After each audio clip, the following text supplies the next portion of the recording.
2026 IPL సీజన్లో భాగంగా సోమవారం అహ్మదాబాద్ వేదికగా గుజరాత్ టైటాన్స్తో జరిగిన మ్యాచ్లో ముంబై ఇండియన్స్ 99 పరుగుల భారీ తేడాతో విజయం సాధించింది.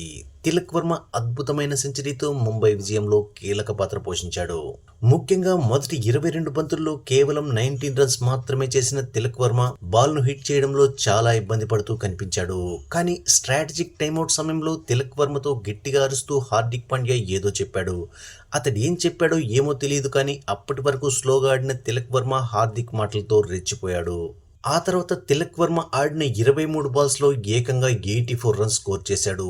ఆకాశమే హద్దుగా చెలరేగిపోయి గుజరాత్ టైటాన్స్ నుంచి మ్యాచ్ను లాగేసుకున్నాడు. ఈ నేపథ్యంలో హార్దిక్ తిలక్తో ఏం చెప్పాడనేది వైరల్గా మారింది. ఈ విషయంపై హార్దిక్ మ్యాచ్ పూర్తయ్యాక పోస్ట్ మ్యాచ్ ప్రెజెంటేషన్లో స్పందించాడు. హార్దిక్ ఏం చెప్పాడంటే, తప్పక గెలవాల్సిన మ్యాచ్లో విజయం దక్కించుకున్నందుకు చాలా సంతోషంగా ఉంది. ఈ విజయం మాకు చాలా ముఖ్యం. అవే గ్రౌండ్స్లో గెలవడం ఎప్పుడూ సవాలే. ముఖ్యంగా అహ్మదాబాద్లో గెలవడం ముంబై ఇండియన్స్కు ఎప్పుడూ కష్టంగా ఉండేది. కానీ ఈరోజు మంచి క్రికెట్ ఆడి అహ్మదాబాద్ కోటను బద్దలు కొట్టాం. ఇక తిలక్ వర్మ లాంటి నైపుణ్యం కలిగిన ఆటగాడు దేని గురించి ఆందోళన చెందాల్సిన అవసరం లేదని నాకు తెలుసు. నేనతనికి ఒకటే చెప్పాను, బంతిని చూడు, బాదు, అంతే, మిగతావేమీ పట్టించుకోవద్దు అని చెప్పా. ఎందుకంటే అతని స్కిల్స్ పై నాకు పూర్తి నమ్మకం ఉంది.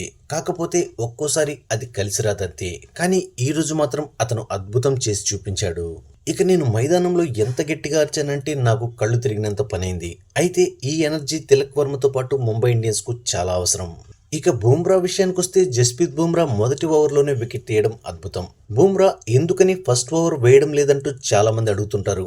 కానీ అతని 151 మ్యాచ్ల కెరియర్లో కేవలం 8-9 సార్లు మాత్రమే మొదటి ఓవర్ వేసింటాడు.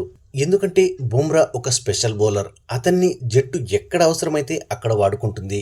కానీ ఈరోజు న్యూ బాల్తో అతను బౌల్ చేయడం అవసరమని భావించాం. అతనికంటే మెరుగైన బౌలర్ ఈ ప్రపంచంలోనే ఎవ్వరూ లేరు. ఇక ముంబై ఇండియన్స్ కు ఇది పర్ఫెక్ట్ విజయం. ముఖ్యంగా యంగ్ బాయ్స్ అద్భుతంగా రాణించారు. డెబ్యూటెంట్ క్రిష్ సరైన లైన్ అండ్ లెంగ్త్ బౌలింగ్ చేశాడు.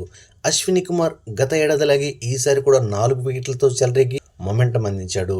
ఫీల్డింగ్ కూడా చాలా బాగుంది. ముఖ్యంగా నమందీర్ ఇన్నింగ్స్ గురించి కూడా ప్రత్యేకంగా అభినందించాలి. మొత్తానికి ఈరోజు విజయం మా ప్రయాణాన్ని మలుపు తిప్పుతుందని హార్దిక్ పాండ్యా చెప్పుకొచ్చాడు.